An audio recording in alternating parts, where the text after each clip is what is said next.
ये कहानी है फ्रांस के एक राजकुमार की, जो गांव वालों से कर वसूल करता ताकि वो अपने महल को सुंदर बना सके, बड़ी बड़ी दावतें दे सके। और वो अपनी दावतों में सिर्फ सुंदर लड़कियों को ही बुलाता था। और एक रात को जब बाहर तूफान चल रहा था, तो उस तूफान से बचने के लिए एक गरीब भिखारी बुढ़िया, जो कि बहुत बदसूरत थी, वो उसके महल में आ गई। और उसने राजकुमार की शान में उसे एक तोहफा दिया, और ये तोहफा था एक गुलाब का फूल। लेकिन उसकी बुरी हालत और बुरे चेहरे को देखकर राजकुमार उस पर हंसने लगा। उसने उसके गुलाब के फूल को फेंक दिया। उस बूढ़ी औरत ने उसे बहुत समझाया कि खूबसूरती शक्ल में नहीं होती, बल्कि वो इंसान के अंदर होती है। लेकिन राजकुमार शायद उसकी बात सुनना ही नहीं चाहता था। और अगले पल वो बुढ़िया एक खूबसूरत जादूगरनी में बदल गई, और उसने उस राजकुमार को एक दरिंदा यानी कि एक बीस्ट बना दिया। हालांकि राजकुमार ने उससे बहुत मिन्नतें की, लेकिन वो जादूगरनी समझ गई थी कि इस राजकुमार के दिल में प्यार है ही नहीं। धीरे धीरे वक्त बीतता गया, और जादूगरनी के जादू की वजह से राजकुमार को जितने भी लोग जानते थे, सब धीरे धीरे करके भूल गए। दरअसल उस बुढ़िया ने राजकुमार को जो गुलाब का फूल दिया था, वो एक जादुई फूल था। और जादूगरनी के श्राप का अंत तभी होगा जब उस गुलाब की आखिरी पंखुड़ी गिरने से पहले राजकुमार प्यार करना सीख जाए और कोई उससे भी प्यार करे। लेकिन गुलाब की आखिरी पंखुड़ी गिरने से पहले अगर किसी ने राजकुमार से प्यार नहीं किया, तो वो हमेशा के लिए बीस्ट बनकर रह जाएगा। कई साल गुजर जाते हैं, लेकिन उस महल में कोई भी नहीं आता। वहीं पास के गांव में एक लड़की रहती है जिसका नाम बेल है। बेल को किताबों का बहुत शौक है, कहानियां ही उसकी एक अलग दुनिया है।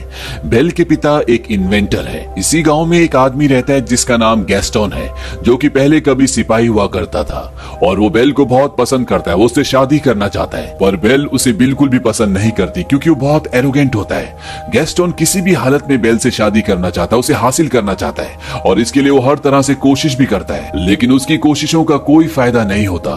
एक बार बेल के पिता कहीं जा रहे होते हैं, और रास्ता जंगल का होता है। और तभी वो देखते हैं कि उनके रास्ते में बहुत सारी आग जल रही होती है, लेकिन लेफ्ट में एक अलग सा रास्ता जा रहा होता है। और बेल के पिता उस रास्ते की तरफ चल देते हैं। वो अपनी घोड़ा गाड़ी में होते हैं, और तभी उन्हें भेड़ियों की आवाज आती है। भेड़िए उनका पीछा करना शुरू कर देते हैं। बेल के पिता अपनी जान बचाकर भागते हैं, और भागते भागते वो उसी बीस्ट के महल तक पहुंच जाते हैं, जहाँ कई सालों से कोई भी नहीं गया। यहाँ महल के अंदर सब कुछ अलग होता है। हालांकि यहाँ पर आग भी जल रही होती है, लेकिन बेल के पिता को कोई भी नहीं दिखता।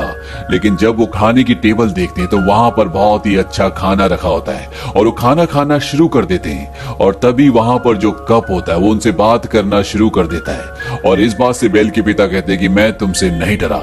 और ये कहने के बाद ही वो वहाँ से भागना शुरू कर देते हैं। दरअसल यहाँ पर बहुत सारी ऐसी चीजें, बहुत सारा ऐसा सामान होता है जो कभी इंसान थे, लेकिन जादूगरनी के श्राप के बाद अब ये सब इंसान नहीं रहे। बेल के पिता भागते हुए महल से बाहर आ जाते हैं, और वो देखते हैं कि वहाँ पर बहुत सारे सफेद गुलाब लगे होते हैं। और बेल ने अपने पिता से गुलाब का फूल मंगवाया था, इसीलिए उसके पिता एक गुलाब का फूल तोड़ लेते हैं। और तभी उनके सामने बीस्ट आ जाता है। बेल के पिता ने उसके गार्डन से गुलाब का फूल चोरी करने की कोशिश की, इसीलिए वो उन्हें बंदी बना लेता है। लेकिन उनका घोड़ा भाग जाता, और भागकर वो सीधा घर चला जाता है। और जब बेल घर पर घोड़े को अकेला देखती है, तो समझ जाती है कि उसके पिता कहीं ना कहीं खतरे में है, और वो उस घोड़े पर बैठ जाती है। घोड़ा बेल को उसी महल में ले आता है जहां पर बेल के पिता बंदी है। ये घोड़ा बहुत समझदार होता है। बेल महल के अंदर जाकर चारों तरफ देखती है, लेकिन उसे कोई भी नहीं दिखता। वो वहां पर बहुत आवाजें भी लगाती है, लेकिन उसकी किसी बात का कोई भी जवाब नहीं मिलता। बेल को यहाँ पर चारों तरफ से आवाजें तो आ रही होती है, लेकिन उसे कोई दिख नहीं रहा होता। बेल उस जगह पहुंच जाती है जहां पर उसके पिता को बंदी बनाकर रखा है। बेल के पिता उसे बोलते हैं कि ये एक जीता जागता महल है, तुम जल्दी से जल्दी यहाँ से निकल जाओ, इससे पहले कि वो तुम्हें देख ले। उसने मुझे उम्र कैद की सजा दी है, क्योंकि मैंने एक गुलाब का फूल तोड़ा था। और इससे पहले कि बेल यहाँ से निकलती, वो बीस्ट वहाँ पर आ जाता है। बेल उसे देखकर घबरा जाती है, क्योंकि बहुत भयानक होता है, पर वो ये बात उस पर जाहिर नहीं होने देती। बेल बीस्ट को कहती है कि मैं अपने पिता से मिलना चाहती हूँ, लेकिन वो उसे मिलने नहीं देना चाहता। बेल उससे कहती, तुम कितने जालिम हो, जो एक छोटी सी गलती के लिए एक इंसान को उम्र कैद की सजा दे रहे हो। उन्होंने सिर्फ एक गुलाब का फूल तोड़ा था, और मैंने उन्हें गुलाब का फूल लाने के लिए कहा था। मैं अपने पिता पिता से मिलना चाहती हूँ। बीस्ट कहता है कि अगर एक बार दरवाजा खुला और उसके बाद बंद हो गया तो दोबारा ये दरवाजा कभी भी नहीं खुलेगा। और इसके बाद वो दरवाजा खोल देता है। बेल अंदर जाती है, अपने पिता से मिलती है, लेकिन वो अपने पिता को बाहर धकेल देती है और दरवाजा बंद कर देती है। जैसा कि बीस्ट ने कहा था कि एक बार दरवाजा बंद हो गया तो वो दोबारा कभी भी नहीं खुलेगा, इसीलिए बीस्ट उसके पिता को अंदर नहीं डालता। और अब अपने पिता की जगह बेल इस कैद खाने में कैद हो गई है और बीस्ट बेल के पिता को यहाँ से बाहर ले जाता है, वो उन्हें छोड़ देता है। लेकिन अब बेल यहाँ कैद है और जब बीस्ट बेल के आसपास नहीं होता तभी यहाँ पर एक कैंडल स्टैंड और एक घड़ी आती है। दरअसल ये कभी इंसान थे, लेकिन श्राप के बाद ये कैंडल स्टैंड और घड़ी बन चुके हैं, लेकिन ये बात कर सकते हैं, चल सकते हैं। ये कैद खाने का दरवाजा खोल देते हैं और बेल को कहते हैं कि तुम हमारे साथ आओ, हम तुम्हें एक अलग कमरा देंगे। क्योंकि इन सबको ये लगता है कि बेल ही शायद वो लड़की है जो इन सबको श्राप से मुक्त करवा सकती है, और ये बेल को एक अलग कमरा देते हैं। और जब ये बात बीस्ट को पता चलती है तो उसे गुस्सा आता है। वो कैंडल स्टैंड को और घड़ी को डांटता है, लेकिन वो कहते हैं कि शायद ये वही लड़की है जो हमें श्राप से मुक्त करवा सकती है। तुम्हें उसे रिझाना चाहिए, तुम्हें उससे प्यार करना चाहिए, जाओ और उसे अपने साथ खाने के लिए इनवाइट करो। इस बात पर बीस्ट को गुस्सा आता है। वो कहता है मैं और एक चोर की बेटी को अपने साथ खाने पर इनवाइट करूंगा, ये कभी नहीं हो सकता। लेकिन जब उसके लोग उसे कन्विंस करते हैं तो वो मान जाता है, क्योंकि कहीं ना कहीं उसी की वजह से ये सब के सब श्रापित हुए। वो उस कमरे के बाहर जाता है जिसके अंदर बेल है। बेल यहाँ से भागने की कोशिश कर रही होती है और बीस्ट कहता है कि तुम मेरे साथ खाना खाओगी, लेकिन इसे कोई दरख्वास्त मत समझना। बेल कहती तुम पागल हो क्या, तुमने पहले मुझे कैदी बनाया और अब तुम मेरे साथ खाना खाना चाहते हो। बीस्ट दरवाजे को जोर जोर से नॉक करता है और वो कहता है कि तुम मेरे साथ खाना खाओगी। बेल कहती है कि मैं भूख से मर भी जाऊंगी तब भी तुम्हारे साथ खाना नहीं खाऊंगी। बीस्ट कहता है ठीक है, तो तुम्हारी ये इच्छा भी पूरी होगी, इसे कोई खाना नहीं देगा, इसे भूख से मरने दो। और वो वहां से चला जाता है। बेल ने बीस्ट को जिस तरह से जवाब दिया होता है, यहाँ पर जितने भी लोग श्रापित हैं, जो अब घड़ी, कैंडल स्टैंड, कप प्लेट या पियानो बन चुके हैं, उन सबको ये यकीन हो जाता है कि ये वही लड़की है जो हमें श्राप से मुक्त करवा सकती है। वही दूसरी तरफ भी दिखाया जाता है कि बीस्ट उस गुलाब के सामने जाता है जिसके खत्म होने के बाद वो हमेशा के लिए बीस्ट बन जाएगा। और यहाँ पर दूसरे जितने भी लोग श्राप से अपना रूप बदल चुके हैं, जो कप प्लेट, पियानो, घड़ी या कैंडल स्टैंड बन चुके हैं, वो हमेशा के लिए वैसी बन जाएंगे, वो हमेशा के लिए निर्जीव हो जाएंगे। उस गुलाब के फूल की बहुत सारी पंखुड़ियां टूट के सूख चुकी होती है और बाकी पंखुड़ियां भी बहुत जल्द टूट जाएंगी। वहीं दूसरी तरफ भी दिखाया जाता है कि बेल के पिता वापस अपने गांव, अपने कबीले में पहुंच जाते हैं और वहां पहुंचकर वो सबको बताते हैं कि मेरी बेटी की जान खतरे में है। वहां पर एक महल है जहां पर एक बीस्ट है। उसकी बात पर कोई भी विश्वास नहीं करता, लेकिन यहाँ पर गैस्टोन जो बेल से शादी करना चाहता है, वो उसका दिल जीतना चाहता है, इसीलिए वो बेल के पिता से कहता है मैं तुम्हारी बातों पर यकीन करता हूँ, मैं तुम्हारे साथ चलूंगा। और गैस्टोन और उसका दोस्त बेल के पिता के साथ जंगल की तरफ निकल पड़ते हैं। और जब ये उस जगह पर पहुंचते हैं जहां से बेल के पिता ने दूसरा रास्ता लिया था जो महल तक जाता है, तो वो रास्ता इन्हें मिलता ही नहीं है। गैस्टोन इस बात से पूरी तरह से भड़क जाता है। वो कहता है कि कोई बीस्ट नहीं होता, तुम्हारा दिमाग अब खराब होना शुरू हो गया है। और बातों ही बातों में वो उसे ये भी बताता है कि मैं तुम्हारी बेटी से प्यार करता हूँ, उससे शादी करना चाहता हूँ। इस बात से बेल के पिता कहते हैं कि तुम्हारा ये सपना इस जन्म में कभी भी पूरा नहीं हो सकता। इस बात से गैस्टोन को गुस्सा आता है और वो उनके हाथ पैर बांधकर एक पेड़ के नीचे छोड़कर चला जाता है ताकि भेड़िया उनको मार दे, लेकिन ऐसा कुछ भी नहीं होता। अगली सुबह वहां पर एक लेडी आती है जिसे गांव से निकाल दिया गया है, जिसका नाम एगथा है, और वो बेल के पिता को बचा लेती है। वहीं दूसरी तरफ महल में ये दिखाया जाता है कि बेल किसी तरह से उस गुलाब के फूल तक पहुंच जाती है जिस फूल में इन सब की मुक्ति छुपी हुई है, और वो उसे हाथ लगाने वाली होती है कि तभी वहां पर बीस्ट आ जाता है। वो कहता है तुम्हें पता है कि तुम क्या करने वाली थी, अभी हम सब की जिंदगी खत्म हो जाती। और वो उसे कहता है कि तुम्हें यहाँ से जाना होगा, चली जाओ यहाँ से। और बेल वहां से रोते हुए चली जाती है। और बेल जब घोड़े से जंगल पार कर रही होती है तभी वहां पर बहुत सारे भेड़िए आ जाते हैं और वो उसे घेर लेते हैं, लेकिन इससे पहले कि वो भेड़िए उसे मार देते वहां पर बीस्ट आ जाता है और वो उन खूंखार भेड़ियों से लड़ता है। हालांकि वो उन सबको भगा देता है, लेकिन वो खुद भी बहुत जख्मी हो जाता है। बेल अपने घोड़े पर यहाँ से जाने वाली होती है कि बीस्ट जमीन पर गिर जाता है क्योंकि वो बहुत जख्मी हो चुका है। और बेल उसके पास वापस आती है क्योंकि उसने बेल की जिंदगी बचाई है। बेल उसे कहती है कि मैं तुम्हें उठा नहीं सकती, तुम्हें खुद ही हिम्मत करनी होगी। और वो बड़ी मुश्किल से खड़ा होता है, बेल उसे अपने घोड़े पर बिठाकर वापस महल में ले आती है और इस तरह से बेल एक बार फिर से उसी महल में वापस आ गई है। और महल में रहने वाली जितनी भी दूसरी श्रापित चीजें वो बेल को देखकर बहुत खुश हो जाती है, क्योंकि वो चाहते हैं कि बेल यहाँ पर रहे और बीस्ट और बेल एक दूसरे से प्यार करे ताकि वो सब श्राप मुक्त हो जाएं। लेकिन बेल को वो गुलाब के फूल के राज के बारे में नहीं बताते। वो उसे ये नहीं बताते कि हमें मुक्ति कैसे मिलेगी, बस वो उसे ये बताते हैं कि जब इस गुलाब के फूल की आखिरी पंखुड़ी भी गिर जाएगी तो हम जिस रूप में हमेशा वैसी रह जाएंगे और बीस्ट भी हमेशा के लिए बीस्ट बन जाएगा। बेल अब बीस्ट की मरहम पट्टी भी करती है और अगली सुबह जब बीस्ट लेटा होता और बेल उसके सामने होती है तो वो एक शेर पढ़ती है, क्योंकि बेल को किताबें पढ़ने का बहुत शौक है। लेकिन उस शेर को बीस्ट खुद ही पूरा कर देता है। इस बात से बेल पूरी तरह से शॉक्ड हो जाती है। वो कहती है, क्या तुम शेर व शायरी पढ़ते हो? बीस्ट कहता है कि प्यार मोहब्बत की तो बिल्कुल नहीं, लेकिन मेरी तालीम बहुत अच्छी हुई है। बेल उसे कहती है, मुझे तो प्यार मोहब्बत की बातें किताबें बहुत पसंद है। बीस्ट कहता है, वो तो तुम्हारी शक्ल पर ही दिखता है, अगर तुम्हें कुछ पढ़ना है तो अच्छा पढ़ो। और वो उसे अपने साथ अपनी लाइब्रेरी में ले जाता है और उस लाइब्रेरी को देखकर बेल पूरी तरह से हैरान हो जाती है, क्योंकि वहां पर बहुत सारी किताबें होती है। जहां बेल के गांव में उसे एक भी किताब नहीं मिलती थी और जो भी मिलती थी उसके लिए उसे बहुत मेहनत करनी पड़ती थी। यहाँ पर किताबों का भंडार है। बीस कहता है कि अगर तुम चाहो तो तुम यहीं पर रह सकती हो और इस बात से बेल बहुत खुश हो जाती है। और इसके बाद धीरे धीरे इनके बीच में दोस्ती होना शुरू हो जाती है।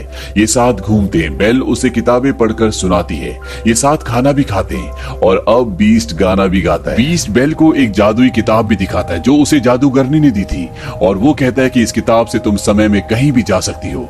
और बेल उस वक्त में जाना चाहती है जब उसकी मॉम ने उसे आखिरी बार देखा था। और जब वो उस वक्त में जाती है तो बेल को पता चलता है कि उसकी मॉम को प्लेग हो गया था। इसीलिए बेल की मॉम ने बेल के पिता को कहा था कि तुम बेल को लेकर हमेशा के लिए यहाँ से दूर चले जाओ ताकि उसे ये बीमारी ना लगे। और ये सुनने के बाद, ये पता लगने के बाद बेल को बहुत दुख होता है, क्योंकि उसे ये बात पता नहीं थी। इसके बाद इस समय में वापस आ जाते हैं और बीस्ट का साथी जो कैंडल स्टैंड होता है वो उसे कहता है कि तुम्हें बेल को बोल देना चाहिए कि तुम उससे प्यार करते हो। बीस्ट कहता है कि वो कभी भी मुझसे प्यार नहीं करेगी, लेकिन कैंडल स्टैंड बीस्ट को पूरी तरह से कन्विंस करने की कोशिश करता है और सब के सब बीस्ट को तैयार करते हैं। वहीं दूसरी तरफ बेल को भी तैयार किया जाता है और इन दोनों को अब एक साथ डांस करना है, क्योंकि बेल को डांस करना बहुत पसंद है। दूसरी तरफ ये दिखाया जाता है कि बेल के पिता वापस अपने गांव में पहुंच जाते हैं और वो सबको बता देते हैं कि गैस्टोन ने उन्हें जंगल में बांधकर छोड़ दिया था ताकि भेड़िए उन्हें खा लें। और उनके साथ एगथा भी होती है जिसने जंगल में उनकी जान बचाई थी। लेकिन गैस्टोन पूरी तरह से मुकर जाता है। वो कहता है कि ये झूठ बोल रहे हैं, इनकी दिमागी हालत खराब हो चुकी है, इनके ऊपर कोई शैतानी साया है। और साथ ही साथ वो कहता है एगथा की गवाही कोई मान्य नहीं रखती, क्योंकि इसे पहले गांव से निकाल दिया गया था। और गैस्टोन का जो साथी होता है वो उसकी तरफ से गवाही देता है। वो कहता है कि गैस्टोन जो भी कह रहा है वो सच कह रहा है। और सब गांव वाले गैस्टोन की बात पर विश्वास कर लेते हैं और अब सबको यही लगता है कि बेल के पिता की दिमागी हालत खराब है, उनके ऊपर कोई शैतानी साया है और वो उन्हें पकड़ लेते हैं। वही महल में बेल और बीस्ट डांस करते हैं। इन दोनों को डांस करने में बहुत मजा आता है और आज बीस्ट ने भी कई सालों बाद डांस किया है। बीस्ट बेल को कहता है कि मैं इस एहसास को भूल ही गया था। बेल बताती है कि उसके डैड ने उसे डांस करना सिखाया। बचपन में उसके डैड उसको अपने पैरों पर ही डांस करवाते थे। बीस्ट कहता है क्या तुम्हें उनकी याद आती है? बेल कहती है कि हाँ। बीस्ट के पास एक जादुई आईना होता है जिसमें वो किसी को भी देख सकते हैं और उस आईना में वो बेल को उसके डैड को दिखाता है और बेल देखती है कि उसके डैड को गांव वालों ने बंदी बना लिया। इस बात से परेशान हो जाती है। बीस्ट कहता है कि तुम्हें जाना चाहिए, उन्हें तुम्हारी जरूरत है। और जाने से पहले वो उसे जादुई आईना भी दे देता है। वो कहता है कि कभी भी तुम्हें मेरी याद आए तो इस बदसूरत चेहरे को इस आईने में तुम देख लेना। और इसके बाद बेल वहां से निकल जाती है और बीस्ट इस महल में अकेला रह जाता है। बीस्ट को बेल से प्यार हो गया, लेकिन उसने उसे अब आजाद कर दिया है। वो उसकी जिंदगी से दूर जा चुकी है और जो श्राप उसे मिला था अब वो कभी भी खत्म नहीं होगा। इसी वजह से बीस्ट के जितने भी साथी होते हैं वो सब के सब उदास हो जाते हैं। वहीं बेल गांव में पहुंच जाती है। वो देखती है कि उसके पिता को सबने बंदी बना रखा है और वो सबको यकीन दिलाती है कि उसके पिता सच कह रहे थे। वहां पर एक महल है जिसके अंदर एक बीस्ट, एक दरिंदा रहता है, लेकिन गांव वाले उसकी बातों पर विश्वास नहीं करना चाहते। और तब वो उसे वो जादुई आईना दिखाती है और वो उस आईने में सबको बीस्ट दिखाती है और उसे देखकर सब के सब हैरान हो जाते हैं। बेल सबको बताती है कि तुम्हें डरने की जरूरत नहीं है, वो दिल का बहुत अच्छा है, वो कभी भी किसी को नुकसान नहीं पहुंचाएगा। और ये सारी बातें सुनने के बाद गैस्टोन को यकीन हो जाता है कि बेल अब उस बीस्ट से प्यार करती है। इस बात से उसके अंदर जलन की भावना पैदा हो जाती है और वो सबको बताता है कि ये काला जादू है, उस बीस्ट ने इसके ऊपर काला जादू कर दिया और इसे भी इसके पिता के साथ बंदी बना दो। और वो सब गांव वालों को उकसाता है कि हम सबको उस बीस्ट को मिलकर खत्म करना होगा, नहीं तो यहाँ गांव में आकर हम सबको, हमारे परिवार को मार देगा। और गांव वाले भी उसकी बातों में आ जाते हैं और अब पूरा का पूरा गांव महल की ओर चल देता है। और जब गांव वाले बीस्ट को मारने के लिए महल में पहुंच जाते हैं तो बीस्ट के वहां पर जितने भी साथी होते हैं वो सब के सब उन पर हमला कर देते हैं। गांव वालों को कुछ भी समझ में नहीं आता, क्योंकि ये सब इंसान नहीं है बल्कि candle stand, cup plate, almirah और अलग अलग चीजें हैं। वही गैस्टोन बीस्ट तक पहुंच जाता है। बीस्ट बहुत उदास होता है क्योंकि बेल के जाने के बाद उसे कुछ भी अच्छा नहीं लग रहा होता। और गैस्टोन उसे कहता है, तुम्हें क्या लगता है कि बेल तुमसे प्यार करती है? उसी ने हम सबको यहाँ पर तुम्हें मारने के लिए भेजा है। और वो बीस्ट को एक गोली मार देता है जो उसकी पीठ पर लगती है और बीस्ट नीचे गिर जाता है। वो नीचे एक गुंबद को पकड़ लेता है और इससे पहले कि वो दूसरी गोली भी चलाता, वहां पर बेल आ जाती है और बेल गैस्टोन का हाथ पकड़ लेती है और इसी हाथापाई में गैस्टोन भी नीचे गिर जाता है। उसकी गन उसके हाथ से छूट जाती है। बीस्ट भी अब ऊपर आने की कोशिश कर रहा होता है और तभी बेल उसे आवाज लगाती है। वो कहती है कि मैंने गांव वालों को रोकने की कोशिश की थी लेकिन किसी ने मेरी बात नहीं सुनी। बेल को देखने के बाद बीस्ट के अंदर एक बार फिर से जज्बा जाग उठता है। हालांकि वो गैस्टोन से लड़ना नहीं चाहता था लेकिन अब उसे लड़ना पड़ेगा और वो गैस्टोन तक पहुंच जाता है। वो गैस्टोन को गर्दन से पकड़कर ऊपर उठा लेता है और वो उसे महल की ऊंची दीवार से नीचे फेंकने वाला होता है। गैस्टोन बोलता है कि मुझे छोड़ दो बीस्ट। बीस्ट कहता है कि मैं बीस्ट नहीं हूं। वो उसे छोड़ देता है और कहता है, जाओ, चले जाओ यहाँ से। गैस्टोन वहां से निकल जाता है और बीस्ट अब बेल के पास पहुंच जाता है और इस मौके का फायदा उठाकर गैस्टोन पीछे से बीस्ट पर गोलियां चलाता है। वो बीस्ट को 2 गोलियां मार देता है जिससे वो गिर जाता है, लेकिन गैस्टोन जिस जगह पर खड़ा होता है वो जगह अपने आप ही टूट जाती है और गैस्टोन भी उस ऊंची जगह से नीचे गिर जाता है, यानी कि उसका खात्मा हो चुका है। यहाँ पर बीस्ट अब अपनी जिंदगी की आखिरी सांसें ले रहा है और बेल उसे कहती है कि अब मैं तुम्हें छोड़कर कभी भी नहीं जाऊंगी।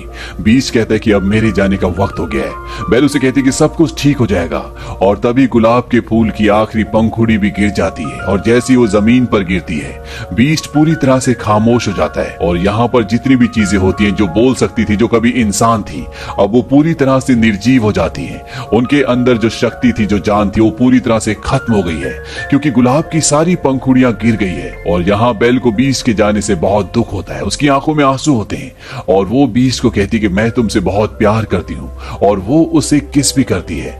यहाँ पर एगाथा भी आ गई होती है। एगाथा वही लेडी है जिसे गांव से लोगों ने निकाल दिया था। दरअसल ये जादूगरनी होती है और अगले पल जब वो ये देखती है कि बीस्ट को किसी से प्यार हो गया था और वो लड़की भी बीस्ट से प्यार करती है, यानी कि वो श्राप खत्म हो गया है। और अगले पल बीस्ट के चारों तरफ रोशनी चमक उठती है और बीस्ट जो कि एक हैवान था अब वो सुंदर राजकुमार में बदल जाता है। और ये देखकर बेल खुश हो जाती है और वो बीस्ट जो कि अब एक सुंदर राजकुमार है वो बेल के पास आता, उसे गले लगा लेता और उसे किस करता है, यानी कि अब ये दोनों एक साथ हैं। और महल में जितनी भी श्रापी चीजें थी जो कभी इंसान हुआ करती थी वो वापस अपने असली रूप में आ जाती है।